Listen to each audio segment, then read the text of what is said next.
My name is Dima, and I'm the CTO at MixBytes. Today I'll be talking about security of stablecoins stabilization algorithms.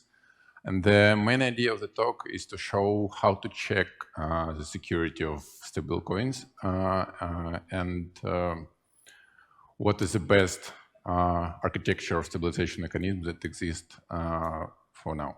So before we start, I want to share a bit about MixBytes. At MixBytes, we're mostly focused on security audits. We have expertise in Solidity and Viper, and also in Substrate for Polkadot ecosystem. Since 2017, we conducted more than 150 audits, and our main customers presented here. So now back to the topic. I hope everybody here loves Wojak. So please raise a hand if you're familiar with stablecoin algorithms and protocols. Oh, nice audience. So I want to share a little bit beforehand, so we'll be on the same page. Stablecoins is a protocol where a user can simply deposit a collateral and mint a token. So it's not a simple token, it's a special token, and it maintains a peg to predefined value with a special stabilization algorithms.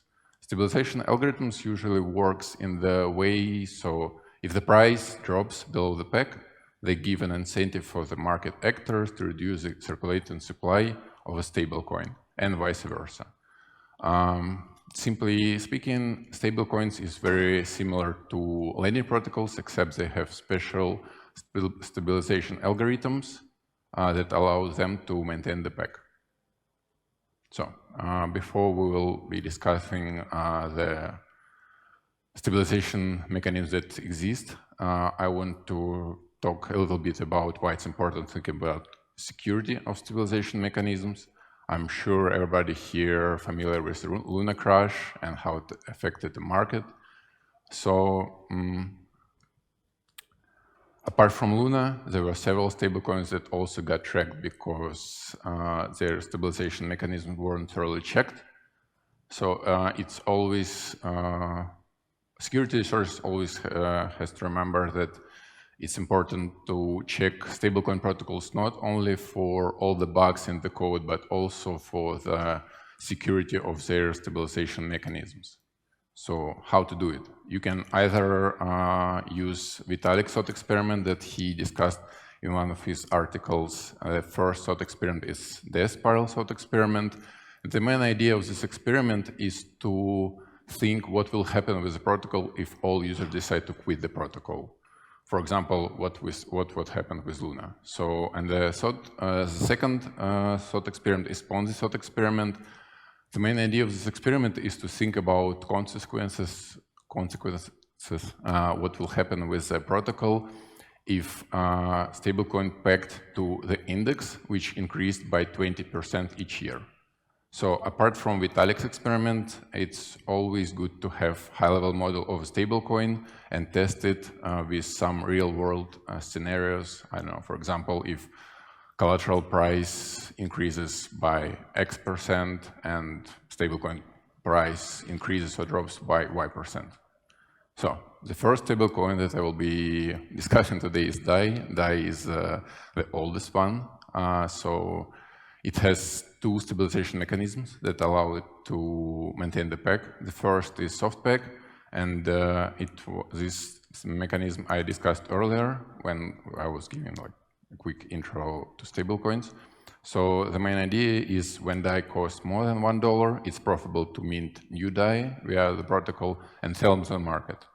And in case when DAI costs less than $1, it's profitable to buy it on the market and reduce debt in the protocol. And also there is a hard peg, which is simply liquidations. So if CDP health factor drops below predefined value, market actors can liquidate the CDP, and in DAI it's like CDP will go automatically for an auction where its debt will be covered. So about the tests. All the tests that I will be discussing today, I conducted on a special model that I prepared beforehand. So this thought spiral experiment is passed because DAI has the ability to redistribute its collateral using DAI as a share. So if all users quit, you can get your portion of collateral using DAI. Ponzi thought experiment passed because there is a hard peg and soft peg mechanisms. DAI price increase and decrease passed because there is soft peg, which saves the peg.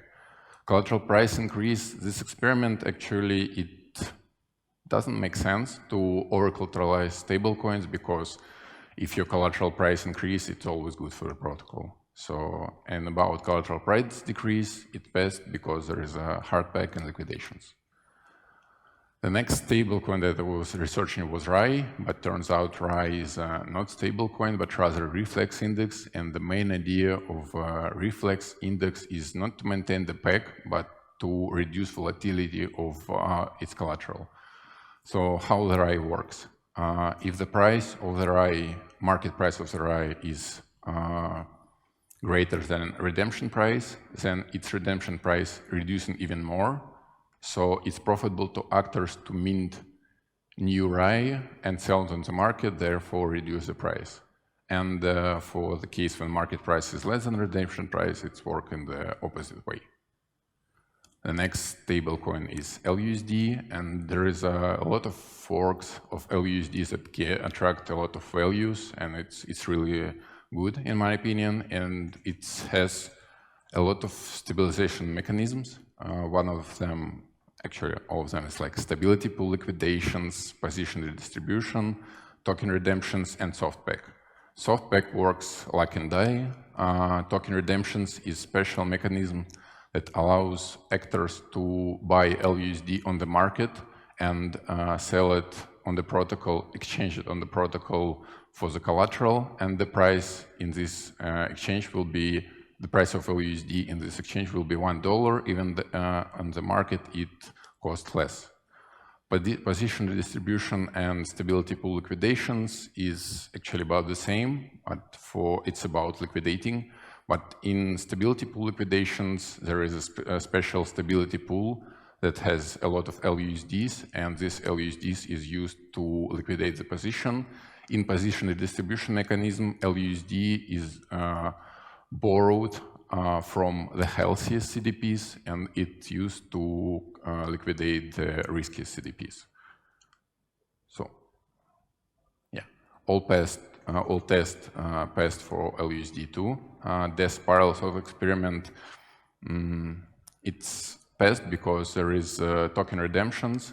So if the price of LUSD goes abruptly like low, then users can bought in the market and bring it to the protocol. Ponzi thought experiment passed because there is liquidations and token redemptions and soft peg. LUSD price increase passed because there is soft peg. LUSD price decrease passed because it's token redemptions and also soft peg. Collateral price decrease passed because there is stability pool liquidations and token, not token redemptions, it's another liquidation mechanism. So the next stablecoin is CurveUSD, and my colleague Konstantin already discussed it today, and it's pretty new and unique. It's used pretty new and unique approach that's called Llama, and it stands for lending, liquidating, automated market maker algorithm, and it works in the following way. When users deposits collateral, it goes to the banks, and banks actually it's like ticks in concentrated liquidity pools, so it works in the same way. And when the price of collateral is starts to reducing, arbitrageurs can buy CurveUSD on the market and bring them to the protocol and exchange it for collateral with a small discount. So it's always profitable for arbitrageurs. And this mechanism also known as soft liquidations.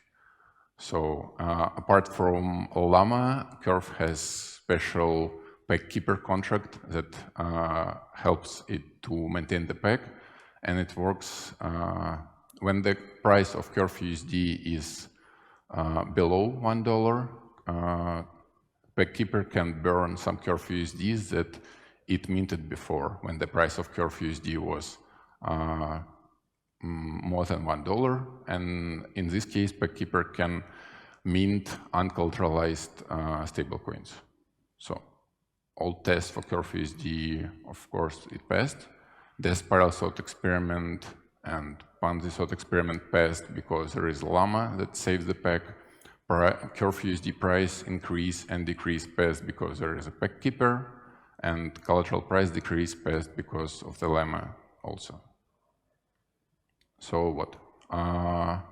When auditing stablecoins protocols, it's always security resources always have to remember that apart from finding all bugs in the code and all logical, mathematical, economical bugs, they also have to check that stabilization algorithms is designed correctly and they work under different market conditions.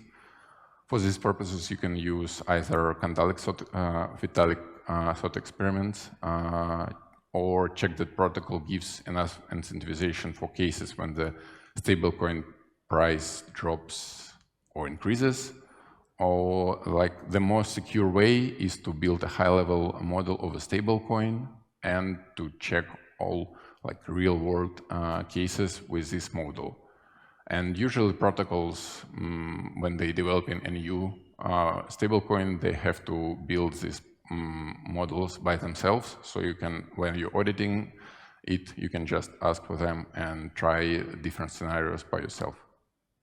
And also, I'll still have some time. When I was researching these stablecoins and protocols, I was thinking about how to measure stablecoins between themselves, because it's like all of the stablecoins that I was discussing today is secure, and it checked like by me, by a lot of researchers, but how to choose the correct option for your like protocol. So one of the metrics that I come up when I was researching them is amount of liquidity that requires to stabilize the price. So the less liquidity requires to stabilize the price, the safer the protocol. And in this case, Curve USD, of course, requires like a little liquidity to stabilize the price because it has its own internal DEX. So that's it. Thanks for your time. I still have 3 minutes, so if you have some questions, I will be happy to answer them.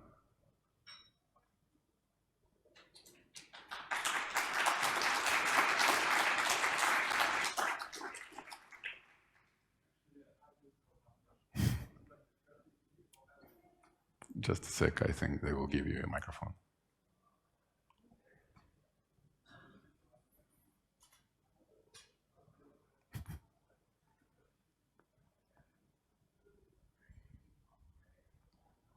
What do you think is the best stablecoin out there?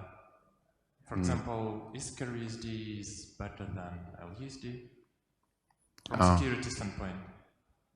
From security point of view, it's a lot of actually metrics that you have to compare, but Curve USD has like unique ability to restore your collateral if it was soft liquidated. So for users that don't want to lose their collateral, Curve USD, of course, is a better option. But for users that don't want to pay any fees for the protocol and want to just like bring their collateral and mint some stablecoins, LUSD is a better option. That's why we see that there is like, for example, right now there is a Prisma protocol that uses LUSD under the hood, and there is a Curve USD, and they both gain attraction. It's like different options for users, but in terms of security, they both secure. Also, I wonder, there is LUSD, which is collateralized with ETH, but and there is Prism, which is collateralized using different collaterals. Why liquidity? Well, haven't go to many collaterals? I think it's a question for liquidity actually, but I talked with the guys, and the main idea of liquidity at the time then when they like launched, it was about starting the most decentralized stablecoin. So when you're using ETH, it's like it's most decentralized cryptocurrency for nowadays, except for Bitcoin maybe. So yeah, the main idea of LUSD at that time was to build a most decentralized stablecoin that cannot be like banished from some other guys. But for now, like I know that they are using also different collaterals, LSD collaterals for sure. I see, thanks.